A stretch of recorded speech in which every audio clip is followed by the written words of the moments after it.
Ladies and gentlemen, you got Plumb Crazy Mark coming at you here. I've always known that Plumb and Proto were related and they intertwined somehow throughout the course of history, but I never knew the real story.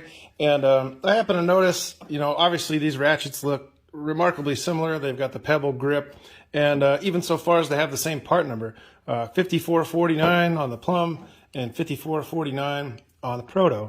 I looked a little bit further through my tools and I found this 3718 line wrench and the Plumb 3718. Same pebble grip, same everything. So I said, what the heck is really going on? So as usual, I fell down the rabbit hole a little bit, and I'm going to make a more in-depth series about this because I really find it fascinating. But just a real quick once over. The guy's name was Alphonse Plumb.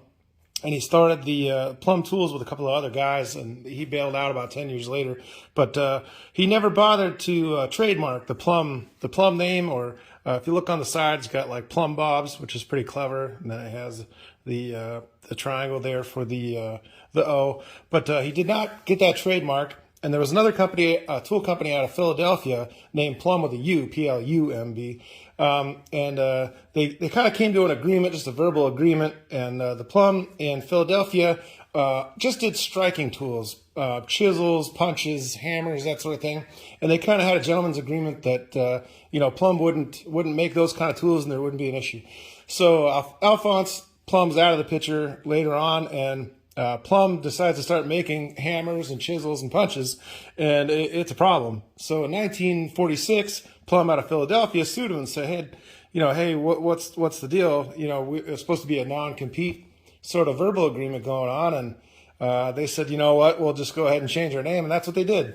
And they went, they had a contest, and a woman in the office won the contest. Proto is short for professional tools. It's an abbreviation of both words. So starting in 1950, they made just, identical tooling, everything else, but they just started going with the Proto name.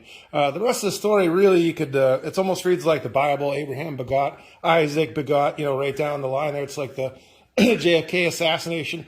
But it really is fascinating. It goes from like a BOG Tools in Chicago. They bought that building out. And then Velchek Tools in Cleveland. They bought those guys out, and they started to make they made Challenger, the Proto Challenger, and then they made PC and Fleet out of those. So a whole bunch of stuff to go through. So I'm going to do a real in-depth one, and if you guys are interested, please check those out. It'll probably be a few-part series. All right, happy wrenching, guys.